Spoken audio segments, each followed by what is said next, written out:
Salve, salve, jovens! Bom, mais uma aula de domótica. Estamos aí firme e forte para hoje termos conhecimento aí de uma nova área. Vamos buscar aí desbravar novos ares, porque hoje vamos começar de fato a aplicar grande parte daquele conhecimento de sensores, protocolos, comunicação. Várias daquelas coisas vão ser unificadas, vão criar aí cenários realmente importantes. Talvez vocês já conheçam, talvez vocês já tenham visto e talvez, quem sabe, vocês queiram implementar na residência ou no comércio de vocês. Então, vamos lá, fecha comigo, porque hoje vamos falar sobre circuito fechado de televisão. Bom, o nome mais comum aí do nosso CFTV. Então, circuito fechado de televisão está associado aí à ideia de criar um ambiente que seja seguro para sua residência, para o seu comércio, principalmente utilizando câmeras. Então, as câmeras vão ser aí o grande ponto principal para criar esse cenário de segurança nosso. E aí, esse cenário de segurança, ele vai estar voltado aí a evitar ou tentar reduzir aí as possibilidades de violência, furto, vandalismo, invasão e diversas coisas que vão poder ser aí danosas, poder criar aí ambientes não muito legais para o nosso cenário, para o nosso ambiente que está sendo controlado.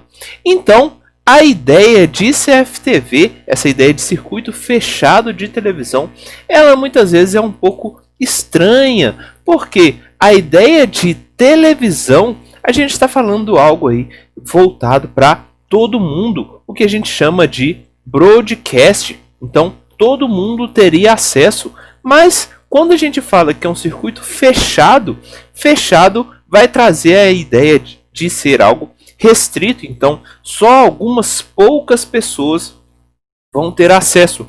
Então, a termologia circuito fechado de televisão pode ser aí muitas vezes apresentar essa ideia um pouco equivocada, mas o objetivo nosso é criar a segurança. Então, segurança vai ter aí não exatamente essa ideia de broadcast, mas algo restrito para poucas pessoas terem acesso. E vocês vão perceber que muitas vezes a gente nem vai ter de fato uma televisão sendo necessária para fazer esse sistema funcionar. Bom, e para melhorar também a segurança, é muito comum fazer com que esse nosso CFTV seja integrado com diversos outros sistemas, por exemplo, sistemas de controle de acesso, sistemas de intrusão ou diversos outros sistemas que também vão estar aí voltados a essa segurança, proporcionar um ambiente seguro para as pessoas que estão ali dentro, ou também um ambiente seguro evitando roubos, evitando furtos ou evitando qualquer tipo de sinistro para a gente. Então, o objetivo dessas câmeras para a gente vai ser, olha, primeiro, a gente precisa detectar algum movimento, algum tipo de movimento. Se por um acaso entra alguma pessoa ali, ou alguma coisa, algum animal, a gente precisa observar este movimento. Mas este movimento pode ser também associado à ideia de temperatura. Então, se eu consigo observar a temperatura variando ali dentro desse nosso recipiente, desse nosso ambiente, dessa nossa sala, por exemplo, a gente consegue perceber aí algum tipo de movimento, algum corpo ali que não deveria talvez estar ali. Mas também a gente pode utilizar a ideia de cores que vai estar aí sendo implementada nas nossas câmeras. Então, cor, talvez aí, se a gente quiser observar algum movimento de alguma coisa que está dentro desse nosso ambiente. Ou também a gente pode utilizar essas câmeras no sentido de tipificar, a gente vai classificar, por exemplo, alguns seres, alguns objetos, algumas coisas de modo geral. Então, o uso de câmera vai ser muito importante, ele vai trazer aí diversas possibilidades para a gente trabalhar com esse nosso CFTV. E aí, principalmente voltado aí a essa ideia de tipificar coisas, seres, objetos, a gente conseguir diferenciar essas coisas, trago para vocês uma das principais aplicações dessas câmeras, que vão estar aí associadas a propósitos totalmente diferentes. Então, não significa que o fato de você simplesmente comprar uma câmera, ele vai ser o suficiente para fazer voltada aí em qualquer uma dessas áreas, qualquer uma dessas propostas de utilização.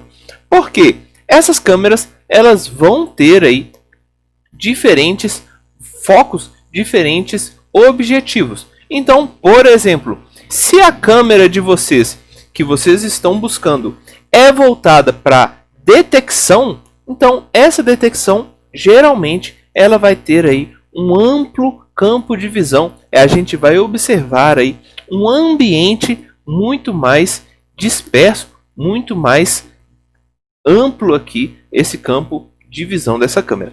Se por um acaso a gente entrar um pouquinho, reduzir um pouco o zoom dessa câmera, talvez a gente queira voltar aí a essa ideia de classificação de alguma pessoa, de alguma coisa, de algum objeto. Ou então, dando um pouco mais de zoom, a gente pode voltar aí a ideia de reconhecimento e talvez também voltando aí com um zoom extremamente elevado, a gente pode trabalhar com a ideia de identificação. Então, vamos aqui tentar analisar cada um desses casos, cada um desses cenários e também exemplificar onde que pode ser importante a utilização de cada uma dessas câmeras. Então, para começar, a ideia de detecção, ela geralmente vai ser utilizada aí em ambientes abertos, amplos, com um grande campo de visão para essa câmera ser utilizada. Porque o objetivo não é exatamente conseguir observar, conseguir saber quem é essa pessoinha ou essa coisinha aqui que está naquele campo de visão. Na verdade, o que eu quero saber é sobre um todo, sobre uma área global aqui, o que está acontecendo nessa área. Então, dentro dessa ideia, a gente pode, por exemplo, utilizar essas câmeras para verificar focos de incêndio, onde que está ocorrendo o incêndio dentro dessa área toda aqui, ou também uma aplicação que é muito comum dentro de cidades, por exemplo, que é a ideia de contagem de pessoas. Eu preciso contar quantas pessoas estão aglomeradas ali naquela região, naquele evento, por exemplo. Então, eu também preciso ter essa ideia, ter essa visão ampla do ambiente para conseguir saber como que isso está sendo colocado. Se eu der um pouco mais de zoom nesse caso, então utilizar lentes aí que não vão trazer esse campo de visão tão elevado, eu posso voltar aí à ideia de classificação. Então eu consigo classificar objetos ou seres também que vão estar aí dentro desse nosso campo. Então eu posso, por exemplo, diferenciar se uma pessoa específica que eu estou vendo, ela é, por exemplo, um adulto ou é uma criança. Talvez eu não tenha tantos detalhes, mas basicamente sabendo aí o tamanho dessa pessoa, talvez eu consiga diferenciar, saber se a pessoa é adulta ou se a pessoa é basicamente uma criança. Ou também uma outra possibilidade que é comum a gente utilizar para contagem de animais. Contagem de animais no sentido de eu preciso ter muitas vezes um pouco mais de detalhe para saber se aquele ser, aquela coisa ali que eu estou observando é de fato um animal ou talvez seja, por exemplo, um tronco que está caído no chão. Se eu tenho, por exemplo, contagem de vacas, que é muito comum aplicar essa ideia, eu preciso pelo menos diferenciar se eu tenho uma vaca que está deitada ou se eu tenho uma vaca que ela está talvez morta dentro de um campo. Eu preciso ter essas diferenciações, então eu preciso ter um pouco mais de detalhes nesses casos.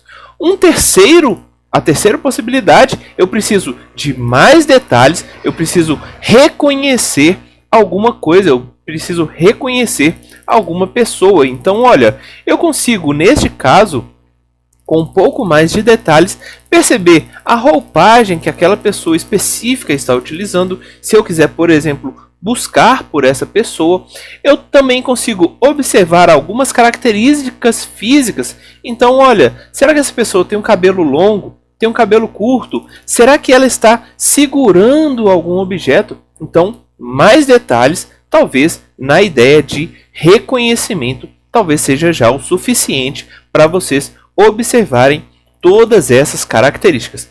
E por fim, a ideia de identificação. Eu preciso saber se aquela pessoa é exatamente aquela pessoa. Então eu preciso de ter muitos detalhes. Eu preciso de ter um campo de visão extremamente restrito neste caso para conseguir ter o máximo de informações. Então neste caso nós temos aí a visão de fotos, de selfies, onde eu consigo observar características pessoais dessas pessoas. Então eu consigo, por exemplo, liberar o acesso para aquela pessoa específica, porque eu sei que aquela pessoa é ela mesma, porque eu tenho muitos detalhes nesse caso.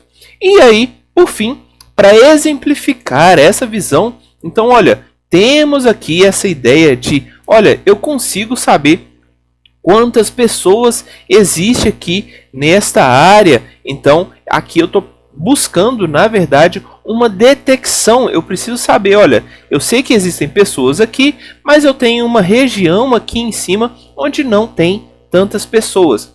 Aqui do lado a gente tem a ideia de classificação. Eu consigo saber que todas essas pessoas, todos esses boizinhos aqui, bois e vaquinhas, estão em pé. Então eu consigo saber que elas estão, todos esses animais estão vivos. Então temos aqui uma ideia de um rebanho, né? Um rebanho da Marília está aqui esperando, por exemplo, o show dela. Aqui no terceiro caso nós temos o reconhecimento. Então percebam, olha, eu consigo saber se aquela pessoa ali está com máscara ou não está com máscara. E aí, se a gente observar também mais profundo aqui, nós ainda temos essas possibilidades de reconhecimento. Observar aqui se alguém possui máscara ou não. O que é identificado aqui, existe também uma diferença de foco, mas se eu retirasse esse foco, eu conseguiria observar aqui, de modo geral, quem tem máscara e quem não tem máscara. E por fim, vou colocar aqui a minha foto bonitinha aqui dessa pessoa, porque assim vocês conseguem me identificar corretamente. Além disso, vocês conseguem ver aí que a gente tem, que eu fui colocado aqui em algum cenário onde a gente tem até ali uns photoshops. Então eu consigo obter mais informações, mais características quando analiso com muitos detalhes esta imagem. Então temos aí a diferenciação dessas 4 possibilidades de câmeras, que é muito comum o uso de modo geral aí. Valeu, gente! Na próxima aula vamos dar continuidade nesse estudo de CFTV. Até mais!